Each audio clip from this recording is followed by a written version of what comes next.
A White House spokesman held a press conference on Monday about Obama's plan for withdrawing troops from Afghanistan. Here's more on that story.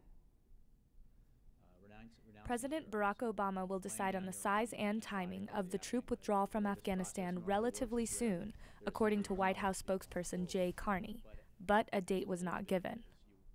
So he looks forward to the recommendation that he gets from his commanders through Secretary Gates.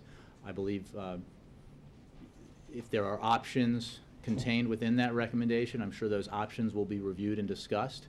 Secretary of Defense Robert Gates concluded his visit in Afghanistan on Monday and warned against a hastily large troop withdrawal. However, some believe the killing of bin Laden may lead to a withdrawal of as many as 5,000 troops this July, starting the beginning of the end of the war in Afghanistan scheduled for 2014. The U.S. currently has 100,000 troops in Afghanistan, costing more than $100 billion a year. 1,500 U.S. soldiers have been killed in Afghanistan since the U.S. invasion in 2001. 7 Food Not Bombs volunteers were arrested on Monday in Orlando. The group went against a city ordinance that prohibits serving food in public spaces. Food Not Bombs is calling on Americans to join the peaceful anti-austerity protests that are sweeping the world. The 12th day of protest against austerity measures in Greece drew the largest turnout so far. On Sunday, over 80,000 Greeks came from across the country to reject EU and IMF-imposed austerity measures. For 2 weeks, Greeks have protested in front of Parliament in Syntagma Square against debt restructuring plans that will increase taxes, cut wages and pensions, and lead to more job layoffs. Unemployment has soared to almost 16%. On Wednesday, the Greek cabinet will vote on a plan for extra austerity measures in exchange for more bailout funds. A lawsuit against Greenpeace has backfired. Activists were arrested last weekend for boarding an oil rig to get a copy of the company's oil spill plan. An Amsterdam judge denied Cairn Energy's request for an injunction against the activist. Instead, the judge questioned the oil company about why they wouldn't release the plan. Most of the world's nuclear power plants are dangerously close to populated areas.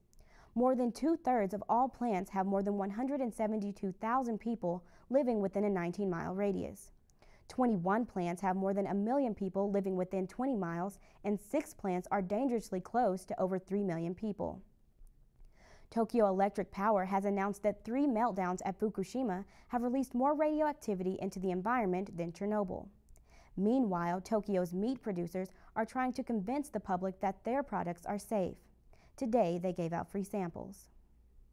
In Tokyo today, stock breeders from areas near Japan's leaking nuclear reactors are distributing free packages of meats, cheeses, and milk in an effort to rebuild consumer trust in their products.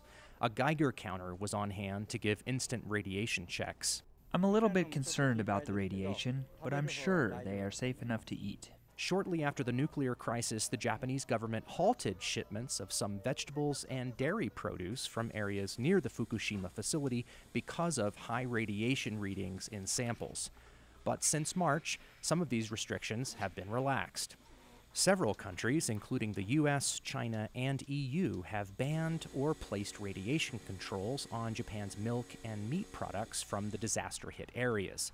After news broke that 3 meltdowns had occurred at Fukushima, the Tokyo Electric Power Company now says it will take up to 9 months to completely shut down the reactors that continue to leak radiation.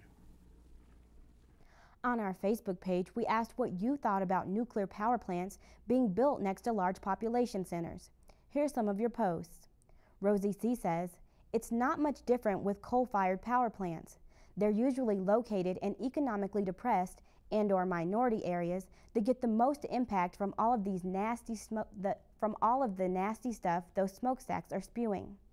Charlie H. wrote, "It's a scary deal if Mother Nature does to them what she did to Japan." We want to hear from you. Post your comments at facebook.com/freespeechtv.